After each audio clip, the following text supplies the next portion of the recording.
नमस्कार मित्रों, मैं गौरव कुमार अपने YouTube channel JK academy by Gaurav sir में मैं स्वागत करता हूं। आज हम लोग संस्कृत पढ़ने जा रहे हैं। इससे पहले मैंने संस्कृत में क्या क्या पढ़ना है उसके बारे में मैंने बताया था। आज हम लोग संस्कृत के बारे में देखेंगे। तो संस्कृत में आज सबसे पहला टॉपिक जो व्याकरण का मैंने शब्दरूप कहा था, आज शब्दरूप शुरुआत करेंगे। तो मित्रों, शब्दरूप तो बहुत होते हैं और अलग अलग लिंग के अनुसार अलग अलग होता है, जिसमें आकारांत, इकारांत, उकारांत, रुकारांत सब होता है। तो उसकी ज़्यादा चर्चा ना करते हुए हम विशेष रूप से वो चर्चा करेंगे जो परीक्षा में पूछा जाता है। ये खासकर 9th और 10th के लिए विशेषकर है, क्योंकि 9th और 10th में धातु रूप और शब्द रूप अपना अलग अलग से पढ़ना है, उसको अलग अलग नंबर मिलते हैं आपको एग्ज़ाम में। तो दोस्तों, वीडियो शुरुआत करने से पहले यदि आपने मेरा चैनल को सब्सक्राइब नहीं किया है तो चैनल को सब्सक्राइब कर लें, बेल आइकन घंटे को दबा लें, जिससे सबसे पहले मेरा वीडियो आप तक पहुंच सके, और अपने दोस्तों को अधिक से अधिक शेयर कर दें कि वो भी इसका लाभ उठा सकें। और वीडियो अच्छा लगे तो लाइक करें और वीडियो पूरा देखें मित्रों, आधा अधूरा ना छोड़ें। तो आइए, जैसे मैं कुछ समझाने का प्रयास किया हूँ। जैसे आकारांत आ लगा हुआ है तो पुल्लिंग, तो आकारांत पुल्लिंग। उधर आकारांत आकारा लगा हुआ है तो स्त्रीलिंग। उधर इकारांत तो ई लगा हुआ है मुनि, तो इसी तरह से इकारांत रहेगा, उकारांत रहेगा, ईकारांत रहेगा, रिकारांत रहेगा, बहुत सारे होते हैं। तो मैं उसकी चर्चा नहीं, मैं सिर्फ आपको यहाँ इतना लिखकर बताने का प्रयास किया कि ये सारे बुक में लिखा रहता है, आपको कंफ्यूज नहीं होना है कि ये सब क्या है। ये सब सिर्फ एक सहूलियत के लिए है कि जैसे राम आकार है तो आकारांत, पुल्लिंग है तो पुल्लिंग, बस इसी तरह से बना के वो दिया हुआ है। इसके अनुसार हमें कुछ नहीं करना है। हमें क्या करना है कि शब्दरूप में जो इम्पोर्टेंट टॉपिक होते हैं, जो इम्पोर्टेंट शब्दरूप है, उसको देखना है। तो आइए मित्रों, हम लोग देखते हैं जो महत्वपूर्ण शब्दरूप है उसकी ओर प्रकाश डालते हैं। तो महत्वपूर्ण शब्दरूप में सबसे पहले आपको राम, फिर देव, फिर हरि, फिर साधु, फिर आपका मुनि, फिर पितृ, मातृ, लता, नदी, फल के बाद विध्वंस, विष्पा, निर्जर, गुरु, गौ, गुरु के बाद गौ, उसके बाद और देखें सखी, सर्व, इष्मद, अस्मद, भवत, इदम, राजन, मधु, भानु, वारी, राजन, पथिन, बधु, रमा, बालक। यहाँ मैंने 30 इम्पोर्टेंट दिया है, 10 और हम लोग चुनेंगे। अब ये नहीं कि 30 को 30 आपको याद करने हैं, ज़्यादा नहीं, आपको मैं 10 याद करने होंगे, आपको सारे याद हो जाएंगे। चलिए देखते हैं। अब मैं ये जो ऊपर लिखा था शुरुआत में, ये आकारांत, उकारांत, रिकारांत, ये सब मैं जब शब्दरूप आपको बताऊंगा तो मैं बताते चला जाऊंगा कि वो आकारांत है कि इकारांत है कि रिकारांत है। जैसे देखिए, आप 3 मैं शब्दरूप आपको पहले याद करने के लिए कहूँगा और याद करने की सलाह दूंगा कि पहले 3 शब्दरूप आप सर्वप्रथम याद करें, उसके बाद ही हम आगे बढ़िया से समझ पाएंगे। पहले राम, तो राम शब्दरूप जो है आकारांत पुल्लिंग है। तो आकारांत पुल्लिंग राम यदि याद करते हैं तो जितना भी आकारांत पुल्लिंग है वो राम की तरह चलेगा, लिखा जाएगा। लता, यदि लता आकारांत स्त्रीलिंग है, यदि लता याद कर लेते हैं, जैसे रमा है, सीता है, तो आकारांत आपका स्त्रीलिंग हो जाएगा। जो फल है तो फल आपका नपुंसक लिंग है आकारांत का, तो आकारांत जो नपुंसक है, यदि फल याद कर लेते हैं तो जितना भी आकारांत नपुंसक होगा वो आपको सारे याद हो जाएंगे। तो सबसे पहले मैं आपको राम शब्द रूप दिखाने का प्रयास करता हूँ, और राम शब्द रूप आपको याद करना होगा, जिससे कि आप लोग आसानी से शब्द रूप समझ सकें। तो पहले देखेंगे हम लोग राम शब्द। देखिए मित्रों, राम शब्द रूप आपको दिख रहा होगा, ये आपको बुक में भी मिल जाएगा, संस्कृत के बुक में आप किसी क्लास के लिए मिल जाएगा। तो देखिए, रामः रामो राम, याद ऐसे करेंगे, रामः रामो रामः प्रथमा, रामम रामो रामान द्वितीया, रामेन रामाभ्याम रामय तृतीया, फिर रामाय रामाभ्याम रामेभ्यः चतुर्थी, रामात् रामाभ्याम रामेभ्यः पंचमी, रामस्य रामयो रामानां षष्ठी, रामे रामयो रामेषु सप्तमी, हे राम हे रामो हे राम संबोधन।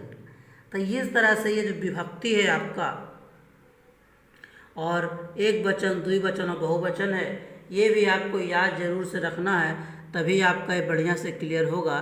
क्योंकि एग्ज़ाम में आपका पूछा जाता है, यहाँ से काफ़ी महत्वपूर्ण सवाल होते हैं जो यहाँ से पूछे जाते हैं। कैसे पूछा जाता है जरा उसको देखिए आप।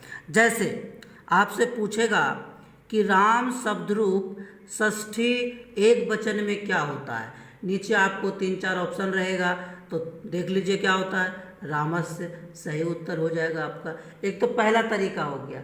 दूसरा तरीका, आपसे रामय लिखा रहेगा, रामय, तो रामय शब्द का, रामय का मूल शब्द क्या है, तो मूल शब्द क्या है, रामय किससे बना है, राम से बना है, तो सही आंसर क्या हो जाएगा, राम हो जाएगा। ये दूसरा तरीका हो गया। तीसरा तरीका आपसे कैसे पूछता है, एक तो हो गया रामात, रामस्य दे दिया, और कौन सा विभक्ति है, कौन सा विभक्ति है वो पूछ लिया। अब एक आपसे रामय दे दिया, मूल शब्द पूछ लिया।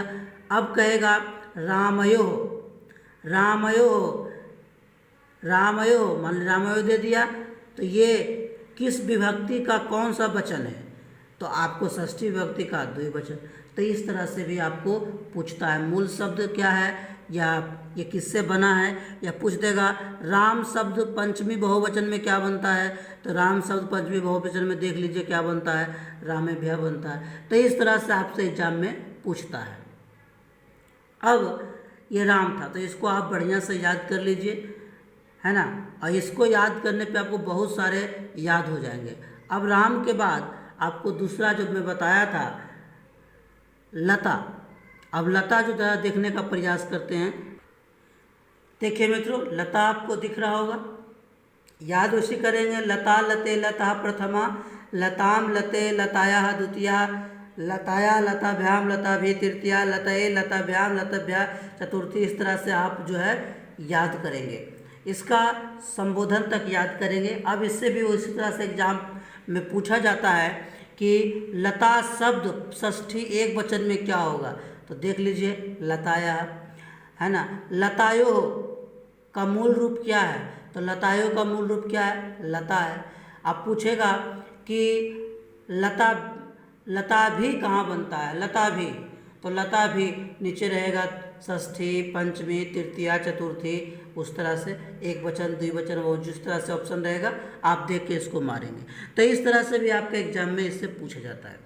मैं इसलिए यहाँ पे दे रहा हूँ कि आपके पास बुक नहीं है तो इसको लिख के याद कर सकते हैं। अगला जब मैं संडे को अगला वीडियो लेकर आऊँगा तो आपको ये तीनों कंठस्थ होना चाहिए, तभी आगे पढ़ने में मज़ा आएगा। तो मित्रों, आज ये वीडियो अच्छा लग रहा है तो लाइक ज़रूर कर लें, दोस्तों को अधिक से अधिक शेयर कर दें और चैनल को सब्सक्राइब अवश्य करें। अब देखते हैं कि हम लोग एक और मैंने कहा था फल, अब फल शब्द रूप देखते हैं कैसे उसको लिखेंगे। चलिए मित्रों, देखिए फल, तो फल आप यहाँ से लिख सकते हैं। ये फल राम की तरह ही चलता है, बस शुरुआत का दो व्यक्ति अलग है। फलम फले फलानी, फलम फले फलानी, उसको राम, तो रामेन फलेन, रामाभ्याम फलाभ्याम, रामय फलय, है ना, रामाय फलाय, तो राम की तरह ही चलेगा। बस आपको दो विभक्ति याद रखना है, प्रथमा और द्वितीय आपको याद कर लीजिए, राम की तरह चलेगा। तो ये फल भी आप याद कर लीजिए, फलम फले फलानी प्रथमा, उसे करेंगे फलम फले फलानी द्वितीया, फलेन फलाभ्याम फले तृतीया, फलाय फलाभ्याम फलेभ्या चतुर्थी। इस तरह से आप याद करें। और इसमें भी ऐसे एग्जाम पूछेगा, जैसे पूछेगा फलेसु कहाँ बनता है, तो फलेसु सप्तमी बहुवचन पूछ सकता है आपसे, या फले किसका, फले का मूल रूप क्या है, तो फल है ना, उसे पूछ सकता है आप। फलात कहाँ बनता है, द्वितीया, तृतीया, चतुर्थी, पंचमी, इस तरह से आपसे पूछ सकता है। तो सवाल उसी तरह से रहेंगे। अब आप समझ गए होंगे कि एग्जाम में कैसे पूछता है। तो ये कम से कम 3 आप याद करें, फिर आगे बहुत आसान है, मैं सब याद नहीं करवाऊँगा। आप 10 तक याद कर लोगे तो पूरा शब्द विभाग का क्लियर हो जाएगा। अब मित्रों जरा आगे देखते हैं, आगे इसमें कुछ और। चलिए मित्रों, तो आप ये 3 शब्द रूप कम से कम कल याद कर, अगला संडे को याद रखेंगे, राम, लता और फल। तो ये इसके बाद हम लोग आगे पढ़ेंगे। अब इसके बाद थोड़ा सा चर्चा करें, एक वीडियो जो मैंने डाला था उसमें पढ़ाया था कारक। तो कारक संस्कृत में बताया था, तो मैं वहाँ सीधा आपको बता दिया था कि कारक जो है प्रयोग के दृष्टि से हम 8 करते हैं। लेकिन जब बात करें थोड़ा सा कारक के बारे में, तो कारक जो है वो संस्कृत में और प्राकृत में मुख्यतः 6 ही होते हैं। 6 इसके लिए कर्ता, कर्म, करण, संप्रदान, कर्ता कारक, कर्म कारक, करण कारक, संप्रदान कारक, अपादान, अधिकरण, ये 6 होते हैं। अब बात करें संबंध और संबोधन, 7 और 8, संबंध और संबोधन, ये दोनों संस्कृत में प्रयोग करते हैं लेकिन विभक्ति के रूप में करते हैं, कारक के रूप में नहीं। लेकिन इसीलिए क्योंकि आप लोग को ज़्यादा इसमें कन्फ्यूजन ना रहे, इसलिए मैंने डायरेक्ट बता दिया था कि कारक हम 8 प्रयोग करते हैं, इसलिए 8 में बता दिया था। लेकिन यदि जो ऑब्जेक्टिव में आए कि कारक कितने होते हैं संस्कृत में, तो आप 6 मारेंगे और प्रयोग में आप 8 ही लाते हैं। कौन कौन नहीं लाते हैं आप? संबंध और संबोधन, ये संस्कृत में प्रयोग करते हैं विभक्ति के आधार पे। तो थोड़ा सा ये कन्फ्यूजन था और कुछ दोस्तों ने कमेंट भी किया था, मैंने उनका कमेंट में जवाब भी दिया था और मैं आज ऐसे आपको बता भी दे रहा हूँ। तो मित्रों, ये वीडियो अच्छा लगा है तो लाइक करें, अपने दोस्तों को अधिक से अधिक शेयर करें और बेल आइकन घंटे को जरूर दबा लें, जिससे कि सबसे पहले मेरा वीडियो आप तक पहुंच सके।